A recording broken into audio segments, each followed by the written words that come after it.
থাইল্যান্ডে ১২১টি দেশের প্রতিযোগীদের নিয়ে শুরু হয়েছে মিস ইউনিভার্সের ৭৪তম আসর। সব প্রতিযোগীকে নিয়ে বিভিন্ন ধরনের কার্যক্রমের আয়োজন করছে কর্তৃপক্ষ। চলছে ভোটিংও। পিপলস চয়েস বিভাগে চমক দেখিয়েছেন বাংলাদেশের সুন্দরী তানজিয়া জামান মিথিলা। বৃহস্পতিবার পর্যন্ত ২,৮১,০০০-এরও বেশি ভোট পেয়ে দ্বিতীয় স্থানে পৌঁছে গেছেন তিনি। এজন্য পেছনে ফেলেছেন চিলির সুন্দরী ইন্নামলকে।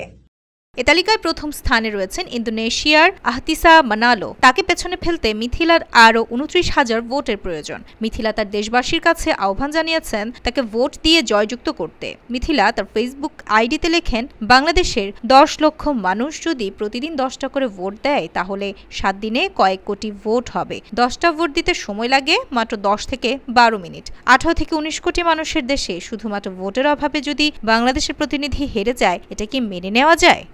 এদিকে ১৯ নভেম্বর পর্যন্ত ভোট চলবে।